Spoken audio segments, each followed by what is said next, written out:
हाँ जी, तो आज मेरा फर्स्ट सेशन है बैक वर्कआउट का मेरी नई बल्किंग सीरीज में। और वर्कआउट की स्टार्टिंग कर रहा हूँ मैं रैक पुल से।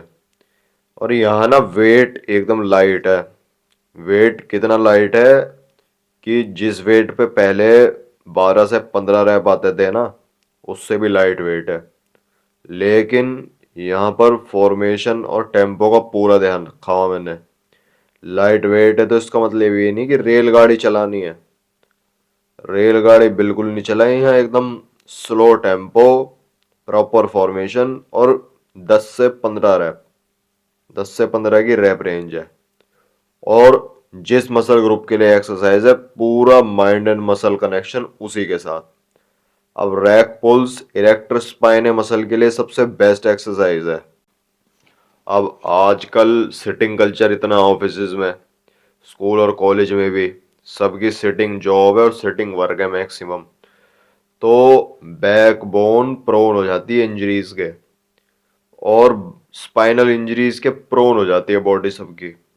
और बैक मसल्स काफ़ी वीक हो जाती हैं, जिससे कि काफ़ी इश्यूज बने रहते हैं बॉडीज में आजकल सबकी, काफ़ी यंग एज में ही। ओल्डर एजेस में तो होते ही हैं। तो उससे बचने के लिए सबसे बेस्ट एक्सरसाइज है ये। क्योंकि जब इरेक्टर स्पाइन मसल्स का डेवलपमेंट अच्छा हो जाता है ना, तो अपने आप बैक प्रोन रहती है अपना पोस्चर स्ट्रेट रखने के लिए। और एस्थेटिक पर्पस के हिसाब से देखा जाए तो ये exercise Christmas tree back muscle shape के लिए सबसे बेस्ट है। क्योंकि जब इरेक्टर स्पाइन मसल्स का डेवलपमेंट बढ़िया हो जाता है ना, तो बहुत अच्छी कंडीशनिंग आती है लोअर बैक में। और लोअर बैक में एक क्रिसमस ट्री मसल्स शेप आती है जो कि काफ़ी बढ़िया लगती है। ये एस्थेटिक पर्पस है इस एक्सरसाइज का। और अपनी जो लिफ्टिंग कैपेसिटी है ना, उस कैपेसिटी को थोड़ा बढ़ाने में, यानी लिफ्टिंग स्ट्रेंथ बढ़ाने में थोड़ी हेल्पफुल है एक्सरसाइज, थोड़ी क्या काफ़ी हेल्पफुल है। और ये मेरी सेकंड एक्सरसाइज है आज के बैक वर्कआउट की, क्लोज ग्रिप केबल रोइंग। अब यहाँ भी वेट का एकदम ध्यान रखा हुआ और टेम्पो का।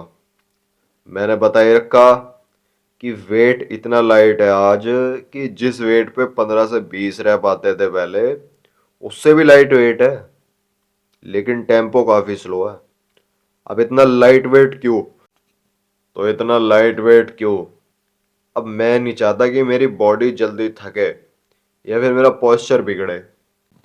क्योंकि इतने लॉन्ग गैप के बाद या इतने लंबे टाइम के बाद जब रूटीन स्टार्ट की जाए ना, उसमें ये चीज़ें होना आम है। बड़े से बड़ा खिलाड़ी हो, 1 महीने बाद भी अपनी रूटीन फिर से रीस्टार्ट करता है ना जब, तो जहाँ पर छोड़ा था वहाँ से बिल्कुल नहीं कर पाता। इसलिए वो नीचे वाले लेवल से स्टार्ट करता है एकदम। सेम अप्रोच यहाँ अप्लाई होती है। यहाँ भी एकदम नीचे से स्टार्ट करना पड़ता। नहीं तो पहली बात तो यह है कि स्ट्रेंथ अभी उतनी है नहीं कि जहाँ पर पहले छोड़ा था 2 महीने पहले, वहाँ से स्टार्ट किया जाए। और दूसरी बात, बॉडी भी काफ़ी जल्दी थकेगी। फॉर्मेशन तो गलत होगी, बॉडी भी काफ़ी जल्दी फटीग होगी। इसीलिए लाइट वेट से काम चलाने में फ़ायदा है, और यही समझदारी है। और ये सेकंड सेट चल रहा क्लोज ग्रिप केबल रोइंग का। केबल रोइंग में है ना, बैक एकदम स्ट्रेट रखनी है और बॉडी बिल्कुल भी आगे और पीछे नहीं ले जानी है। क्योंकि मैक्सिमम लोग बॉडी बैकवर्ड एंड फॉरवर्ड ले जाते हैं केबल रोइंग करते हुए। पॉजिटिव रैप में तो एकदम पीछे खींच लेंगे, नेगेटिव रैप में एकदम आगे चले जाएंगे, पता नहीं क्या समझते हैं अपने आप को। और स्पाइन भी अपनी टेढ़ी रखते हैं, आगे झुक के रखते हैं, ये एकदम ओवर पीछे रहते हैं। भाई बैक एकदम स्ट्रेट, ऐसे ऐसे रखनी है बैक एकदम स्ट्रेट। और पॉजिटिव रैप में ऐसा पॉज, फिर स्लोली नेगेटिव रैप। और पॉजिटिव रैप में एकदम स्क्वीज और नेगेटिव रैप में एकदम खोल लेनी है बैक। तभी फायदा है रोइंग का। अब रोइंग एक्सरसाइज जितनी भी है ना, उनका एस्थेटिक पर्पस यही है कि वो बैक मसल्स की थिकनेस बढ़ाने में हेल्पफुल है। उनका यही पर्पस है कि वो बैक मसल्स की थिकनेस बढ़ाती हैं। थिकनेस बढ़ेगी जब जब टेम्पो होगा स्लो और पूरा स्क्वीज होगा पॉजिटिव रैप में और पूरा स्ट्रेच होगा नेगेटिव रैप में। क्योंकि बैक मसल्स है तो हर कोई इससे माइंड मसल कनेक्शन नहीं बना पाता। बस ट्रेनर बता देता कि आपको ऐसे करना, आपको ऐसे करना, क्लाइंट करने लगते हैं और करते हैं एकदम 100% गलत एक्सरसाइज। माइंड मसल कनेक्शन बन नहीं पाता बैक से। बस वेट खींचा और वेट आगे ले गए, पता ही नहीं चला जी बैक मारी है या क्या मारी है। वो तो बस फिर आर्म्स और शोल्डर का वर्कआउट रह जाता। अब ये थर्ड एक्सरसाइज है आज के बैक वर्कआउट की, wide grip lat pull down with mag attachment. Wide mag attachment है ये। इसमें भी किसी का माइंड एंड मसल कनेक्शन नहीं बनते हुए देखा मैंने आज तक इस एक्सरसाइज में, क्योंकि बैक मसल्स काफी बड़ा मसल है। और इसका जब वर्कआउट करते हैं ना तो ये ध्यान में रखने वाली चीज है कि पॉजिटिव रैप एल्बो से पुल करना, ना कि हाथों से। मैंने जैसे पहले बताया ना, आर्म्स का वर्कआउट बन जाता बैक वर्कआउट ना, बैक वर्कआउट तो होता नहीं, आर्म्स एंड शोल्डर ट्रेन होते हैं उस दिन बस। तो ऐसा करना अवॉइड किया जाए, बैक के साथ माइंड एंड मसल कनेक्शन बनाया जाए अच्छे से, तभी बैक वर्कआउट का फायदा। नहीं तो 80 से 90% जो जनता आती है ना जिम में, वो अपने बैक वर्कआउट के लिए अपना टाइम ही वेस्ट करना आती है और अपनी बॉडी को ओवर फटीग करने आती है। अब ये देखो यहाँ पे वेट लाइट कितना है, सिर्फ 4 प्लेट है स्टार्टिंग की। और 2 महीने पहले जहाँ छोड़ा था तब इतनी स्ट्रेंथ थी कि स्टार्टिंग की 5 या 6 प्लेट से होती थी लेट पुल डाउन की। तो कोई नहीं, इसमें कोई इशू नहीं है ना, मैं कुछ इसको छोटी चीज समझता। ये हर इंडिविजुअल के साथ है।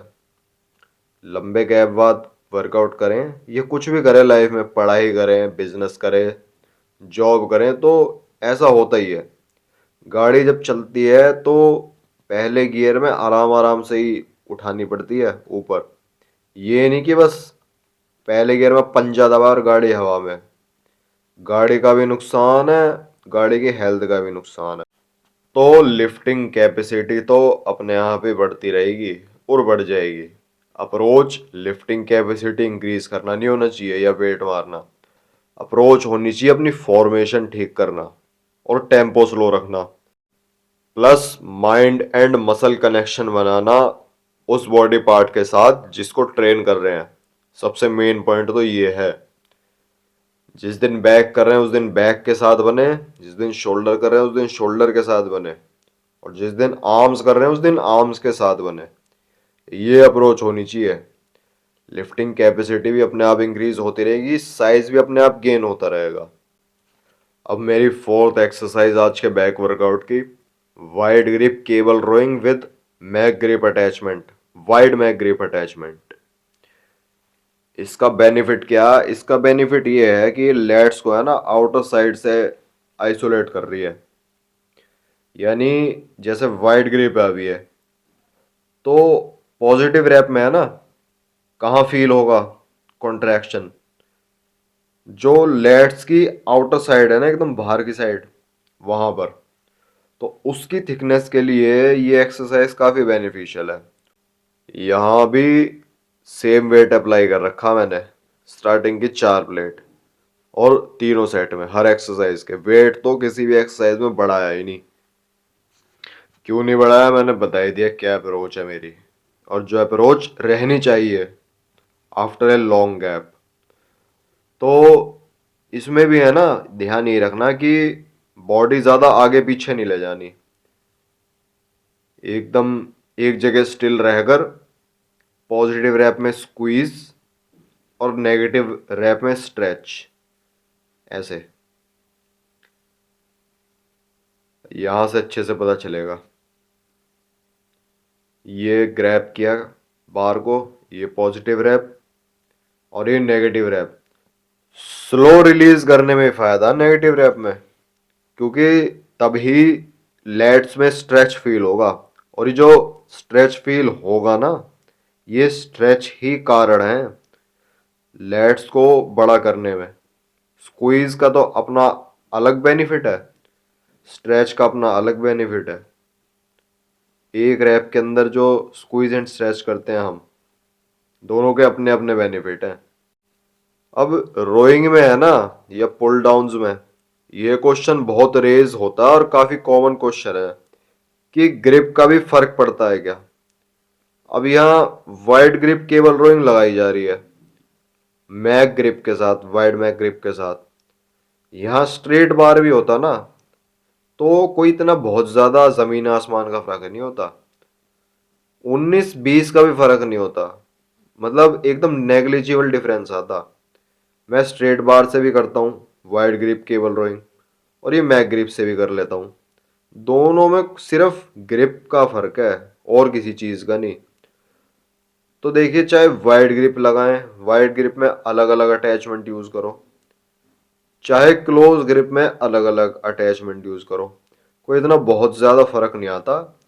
जो ग्रिप में कनेक्शन अच्छा बन पा रहा या फिर पुल एंड पुश अच्छा कर पा रहे हैं, वो ग्रिप बेस्ट है। पर कोशिश ये रहनी चाहिए कि ग्रिप के चक्कर में इंजरी ना हो जाए, क्योंकि कई बार क्या होता, वो ग्रिप सूट नहीं करती बॉडी को। मान लो स्ट्रेट बार से कर रहे हैं, स्ट्रेट बार में भी दो तरीके हैं बार पकड़ने के, एक प्रोनेटेड ग्रिप के साथ, एक सुपिनेटेड ग्रिप के साथ। तो जो ग्रिप आपके रिस्ट को सूट कर रही है ना, और जिसमें ज्यादा पुल कर पा रहे हैं, उस ग्रिप के साथ होल्ड करना। सुपिनेटेड में ज्यादा हम पुल कर पा रहे हैं और हमारे रिस्ट एकदम पेन फ्री है, तो वो वाली ज्यादा बेस्ट है। पेन तो नहीं होता, बस ये है थोड़ी ना अनईजीनेस फील होती है। इसलिए प्रोनेटेड ग्रिप में अगर कंफर्टेबल है तो प्रोनेटेड ग्रिप के साथ, सुपिनेटेड ग्रिप में कंफर्टेबल है तो सुपिनेटेड ग्रिप के साथ। अब मैक ग्रिप में क्या है, यह न्यूट्रल ग्रिप है, तो न्यूट्रल ग्रिप में भी बहुत से नहीं पुल कर पाएंगे।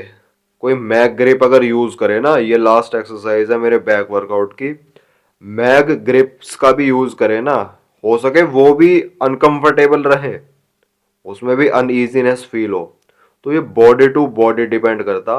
हाँ, पर ये है, अगर वाइड ग्रिप कर रहे हैं तो कोई भी अटैचमेंट लगाएं, कोई बहुत ज्यादा फर्क नहीं आएगा।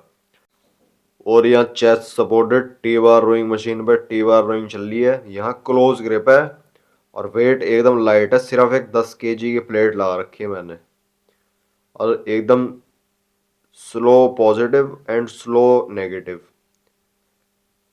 और चेस्ट सपोर्टेड मशीन नहीं है ना अगर किसी जिम में, तो बारबेल के साथ भी एक्सरसाइज करें तो बैक एकदम स्ट्रेट रखें। चेस्ट सपोर्टेड में क्या, क्योंकि चेस्ट सपोर्टेड है तो बैक स्ट्रेट रहती है, पर जनता क्या करती है, बैक ना एकदम या तो सीधे खड़े रहेंगे या फिर एकदम टेढ़े हो जाएंगे, ये चलता। तो ये बिल्कुल नहीं करना, नहीं तो इंजरी और हो जाएगी और बैक ट्रेन भी नहीं होगी। यहाँ हल्का सा वेट बढ़ा दिया, एक 5 किलो की प्लेट और डाल ली मैंने सेकंड सेट में, पर ये कोई बहुत ज्यादा इतना हैवी वेट नहीं हो गया मेरे लिए, 15 से 20 वाला वेट भी नहीं है, उससे भी हल्का वेट है। पर हाँ, हल्का रखना हो मेरे को, हैवी पे अभी जाना ही नहीं। अप्रोच अभी अपनी स्ट्रेट फॉरवर्ड है कि light weight, slow tempo and perfect posture, यही अप्रोच रहेगी अभी 4 सेशंस तक। वैसे तो यही अप्रोच रहती है हर एक वर्कआउट में, बस वेट वाली नहीं रहती, लाइट वेट वाली, लेकिन अभी लाइट वेट की भी है। रीजन बताई रखा मैंने, 2 महीने गैप के बाद सब स्टार्ट हो रहा है रीस्टार्ट, इसलिए। एक चीज हो रहा है बैक वर्कआउट में जो ध्यान रखने वाली है, वैरायटी ऑफ ग्रिप्स होनी चाहिए। और यहाँ जब वैरायटी कह रहा हूं ना मैं, तो वैरायटी सुपिनेटेड प्रोनेटेड में नहीं कह रहा, वो मैं लेंथ में वैरायटी कह रहा हूँ। क्लोज ग्रिप, वाइड ग्रिप और मीडियम ग्रिप, इनमें से 2 या 3 का कॉम्बिनेशन रहना चाहिए बैक वर्कआउट में। मतलब 2 एक्सरसाइज क्लोज ग्रिप की कर ली, 2 एक्सरसाइज वाइड ग्रिप की कर ली, ऐसे, या फिर 2 एक्सरसाइज क्लोज की कर ली, 2 एक्सरसाइज मीडियम ग्रिप की कर ली, ऐसे वैरायटी रहनी चाहिए बैक वर्कआउट में। ये नहीं कि सारी एक्सरसाइज क्लोज ग्रिप से ही हो रही हैं और सारी एक्सरसाइज वाइड ग्रिप से ही हो रही हैं, ये नहीं होना चाहिए। होगा तो कुछ नुकसान नहीं, पर ये है बैक मसल्स ना अलग अलग एंगल से टारगेट होनी चाहिए। ये एक और इम्पोर्टेंट पॉइंट है बैक वर्कआउट करते हुए। तो आज का बैक वर्कआउट यह कंप्लीट कर रहा हूं मैं। लास्ट के 2-3 रैप रह गए। यहां भी देखिए एकदम स्लो टेम्पो है। टेम्पो का एकदम ध्यान रखना और पोस्चर बिल्कुल नहीं बिगाड़ना।